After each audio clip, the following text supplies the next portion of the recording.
नमस्कार दोस्तों, स्वागत है आपका मेरे चैनल पर। मैं अंकुर, आपका दोस्त। अब तक हमने पृथ्वी की गति के बारे में बात की है, जो दो प्रकार की होती है, घूर्णन और परिक्रमण। चलिए थोड़ा सा ब्रीफ डिस्कशन कर लेते हैं, रिवीजन कर लेते हैं।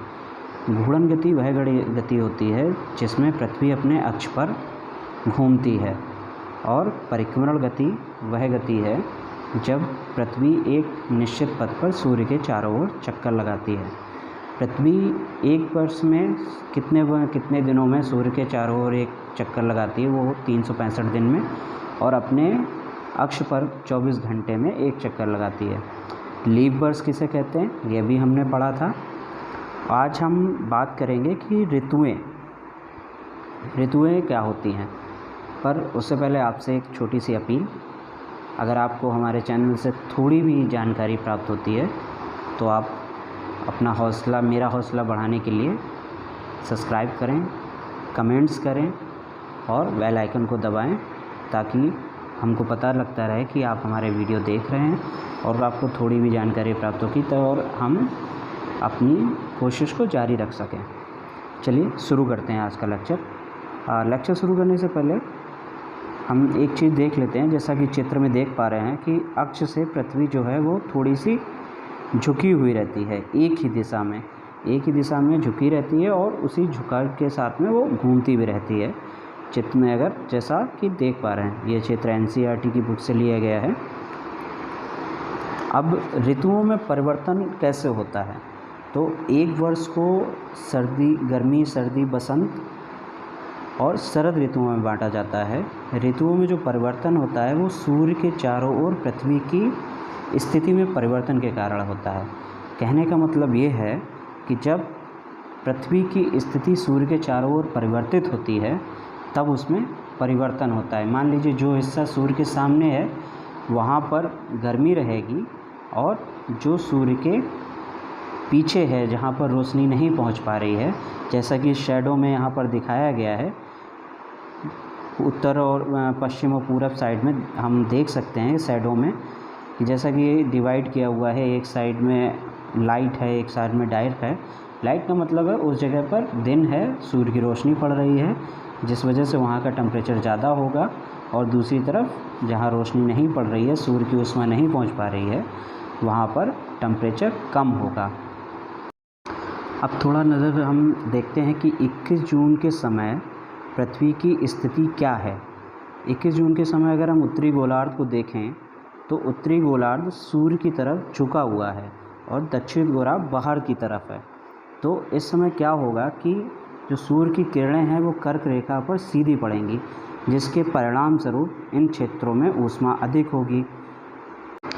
कर्क रेखा पर सूर्य की सीधी किरणें पड़ने की वजह से जितना भी एरिया हमारा कर्क रेखा के आसपास का होगा वहाँ तो बहुत ज़्यादा गर्मी होगी, लेकिन जैसे ही हम ध्रुवों की तरफ जाएंगे तो वहाँ पर रोशनी, जो ऊष्मा होगी, सूर्य की किरणें सीधी ना पड़ के तिरछी पड़ेंगी, जिस वजह से क्या होगा, वहाँ की जो ऊष्मा कम प्राप्त होगी और वहाँ पर इतनी गर्मी नहीं होगी।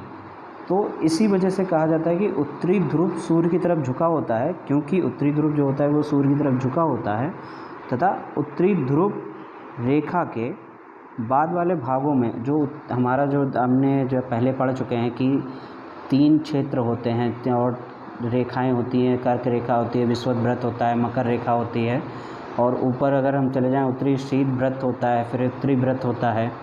तो उत्तरी शीत व्रत के ऊपर की जितनी जो रेखाएँ होती हैं,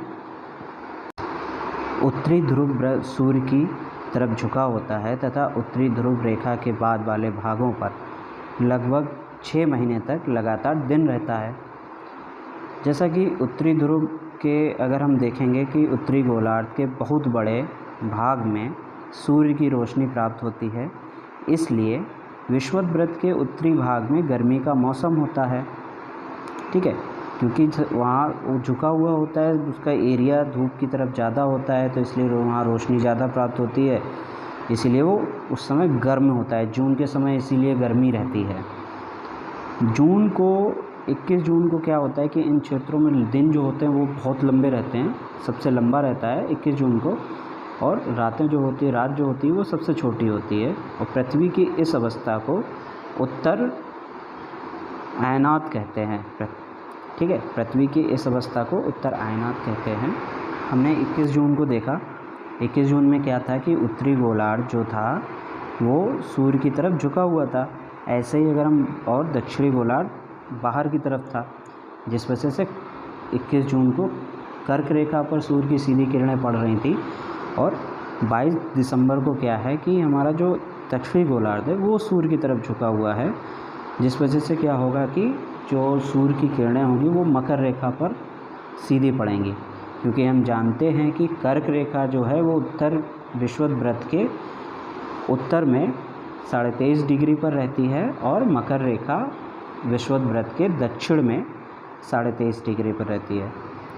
अब जब सूर्य की सीधी किरणें इस मकर रेखा पर पड़ेंगी तो मकर रेखा पर लंबवत पड़ती हैं, इसलिए क्या होगा कि दक्षिणी गोलार्ध के बहुत बड़े हिस्से में प्रकाश प्राप्त होता है। ठीक है, तो दक्षिणी गोलार्ध में दिन लंबे दिन हो जाएंगे और रातें छोटी हो जाएंगी और ग्रीष्म ऋतु होगी। इसके ठीक विपरीत उत्तरी गोलार्ध में होगी। ठीक है, वहाँ पर यहाँ जैसे दक्षिणी गोलार्ध में क्या होगा कि दिन लंबे हो जाएंगे, रातें छोटी हो जाएंगी और गर्मी होगी। ऐसे ही उत्तरी गोलार्ध में क्या हो जाएगा कि रातें लंबी हो जाएंगी, दिन छोटे हो जाएंगे और वहाँ पर सर्दी हो जाएगी। और पृथ्वी की इस अवस्था को दक्षिण आयनात कहते हैं। आपको पता है ऑस्ट्रेलिया में ग्रीष्म ऋतु में क्रिसमस का पर्व मनाया जाता है। अब हम 21 मार्च और 23 सितंबर को देखते हैं। 21 मार्च और 23 सितंबर को सूर्य की किरणें विषुवत वृत्त पर सीधी पड़ती हैं। इस अवस्था में क्या होता है कि जो ध्रुव जो होते हैं वो सूर्य की ओर झुके नहीं होते हैं। ठीक है, इसलिए पूरी पृथ्वी पर दिन और रात इस अवस्था में बराबर होते हैं और इसे विषुव कहते हैं। 23 सितंबर को उत्तरी गोलार्ध में शीत ऋतु होती है, जबकि दक्षिणी गोलार्ध में बसंत ऋतु होती है। 21 मार्च को स्थिति इसके विपरीत होती है, जब उत्तरी गोलार्ध में बसंत ऋतु तथा दक्षिणी गोलार्ध में शीत ऋतु होती है। इस प्रकार ये स्पष्ट हो जाता है कि पृथ्वी के घूर्णन एवं परिक्रमण के कारण दिनों एवं रात तथा ऋतुओं में परिवर्तन होता है। अगर पृथ्वी घूमना बंद कर दे और घूर्णन करना बंद कर दे तो दिन रात नहीं होंगे और ऋतुओं में परिवर्तन भी नहीं होगा, जिससे क्या होगा, जो हिस्सा सूर्य के सामने रहेगा वो बहुत ज़्यादा गर्म हो जाएगा एक समय के बाद में, और जो सूर्य की तरफ नहीं होगा वो धीरे धीरे ठंडा होता जाएगा। हम अक्सर ऐसा सुनते हैं कि कोई ऐसी जगह है जहाँ पर 6 महीने दिन और 6 महीने रात होती है, तो वो जो स्थान होता है वो ध्रुवों पर होता है। क्योंकि जैसे ही हम देख पा रहे हैं, जहाँ से 21 जून को जो है उत्तरी ध्रुव जो होता है वो सूर्य की तरफ झुका होता है और दक्षिणी ध्रुव बाहर की तरफ होता है। इस समय क्या होता है कि उत्तरी ध्रुव पर दिन होता है और दक्षिणी ध्रुव पर रात होती है, और ये स्थिति पलटने में हमको लगभग 6 महीने का समय लगता है, 21 जून से 22 दिसंबर तक। 22 दिसंबर में स्थिति बदल जाती है। इस समय क्या होता है कि दक्षिणी ध्रुव जो होता है वो सूर्य की तरफ झुक जाता है और उत्तरी ध्रुव बाहर की तरफ हो जाता है। इसलिए दक्षिणी ध्रुव पर 6 महीने तक लगभग दिन रहता है, फिर उत्तरी ध्रुव पर रात हो जाती है, और यही प्रक्रिया चलती रहती है। और सूर्य की रोशनी यहाँ पर पूरी तरह से ना पहुँचने की वजह से ध्रुवों पर बर्फ़ जमी रहती है और ये बहुत ही ठंडे एरिया रहते हैं। यहाँ पर नॉर्मल आदमी नहीं रहता है वहाँ पर। अब कुछ क्वेश्चन आंसरों पर बात करते हैं, जिसमें पहला क्वेश्चन है कि पृथ्वी के अक्ष का झुकाव कोण क्या होता है। अगर हम चित्र में देखें तो पृथ्वी का जो अक्ष है, पृथ्वी की कक्षीय समतल और उसका जो अक्ष है, उन दोनों के बीच में 66 डिग्री का कोण बनता है। अब हमारा अगला क्वेश्चन है, घूर्णन एवं परिक्रमण को परिभाषित करें। जैसा कि हम लोगों ने पढ़ा था, घूर्णन गति और परिक्रमण गति। पृथ्वी के अपने अक्ष पर घूमना घूर्णन गति कहलाता है, जबकि सूर्य के चारों ओर एक निश्चित पथ पर निश्चित समय में गति करना परिक्रमण गति कहलाता है। अगला क्वेश्चन है लीप वर्ष क्या होता है। पृथ्वी अपना सूर्य के चारों ओर एक चक्कर पूरा करने में लगभग 365 से ही 1/4 दिन का समय लेती है, मतलब 6 घंटे ज़्यादा लेती है। 365 से हम उस 6 घंटे को काउंट नहीं करते हैं और धीरे धीरे इकट्ठा करते रहते हैं, और हर 3 साल में वो 6 घंटे मिलके चौथे साल में 24 घंटे हो जाते हैं, जो कि एक दिन के बराबर होता है। इस एक्स्ट्रा एक दिन को हम लोग क्या करते हैं कि फरवरी जो 28 दिन की हमारी होती है उसमें ऐड कर देते हैं और उसको 29 वर्ष का कर देते हैं, और हमारा जो ईयर हो जाता है वो 365 की जगह 366 दिन का हो जाता है। हमारा अगला सवाल है उत्तरी और दक्षिणी आयनातों में क्या अंतर होता है।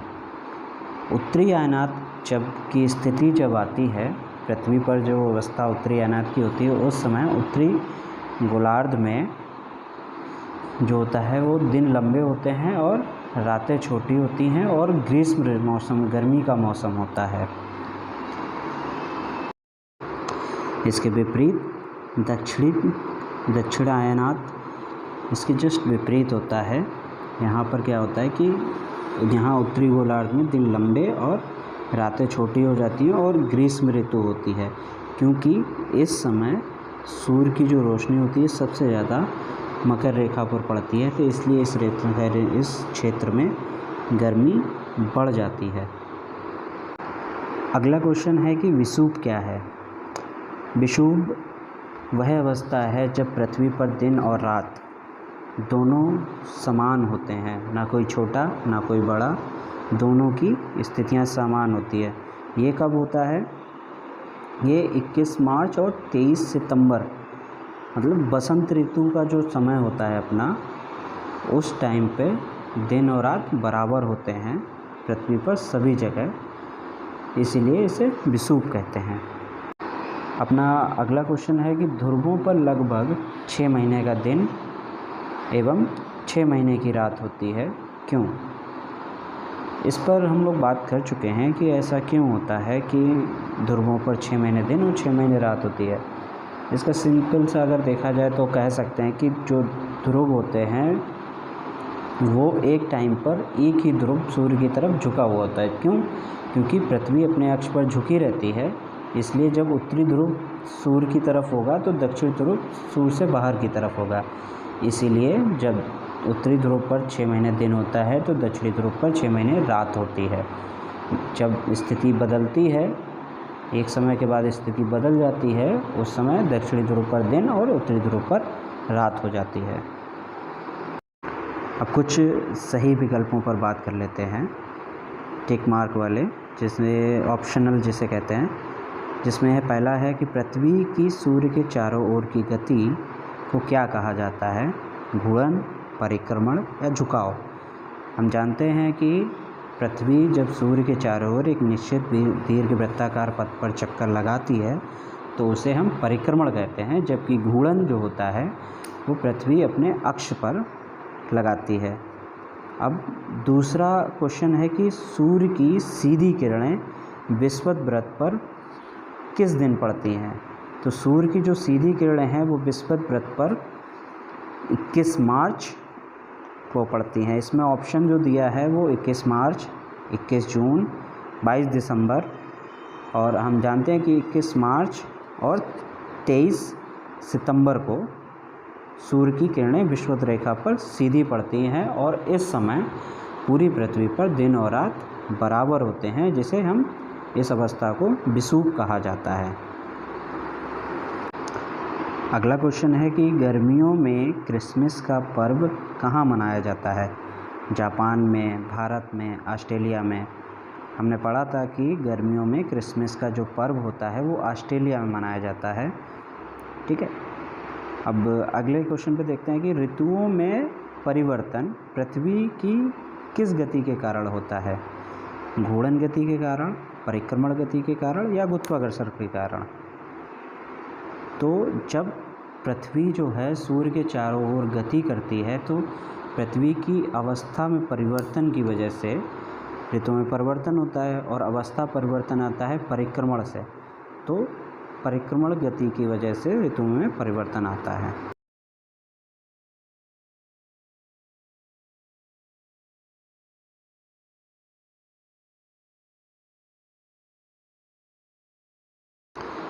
अगला क्वेश्चन है, पृथ्वी सूर्य के चारों ओर डैश कक्षा में घूमती है। हम जानते हैं कि पृथ्वी जो है वो सूर्य के चारों ओर एक निश्चित वृत्ताकार कक्षा में घूमती है, जिसे परिक्रमण कहते हैं। फिर अगला आता है कि 21 जून को सूर्य की किरणें डैश रेखा पर सीधी पड़ती हैं।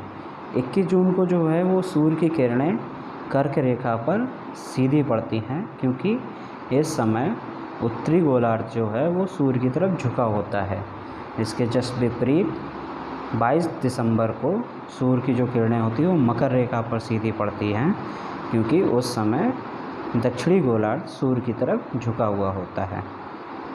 फिर अगला क्वेश्चन आता है, डैश ऋतुओं में दिन छोटे होते हैं। अगर सरल वाला समय पूछा जाए तो ये पूछना चाह रहा है कि वो कौन सी ऋतुएं होती हैं जिनमें दिन छोटे होते हैं। हम जानते हैं कि शीत ऋतु में दिन छोटे और रातें लंबी होती हैं, जबकि इसके विपरीत ग्रीष्म ऋतु में दिन लंबे और रातें छोटी होती हैं।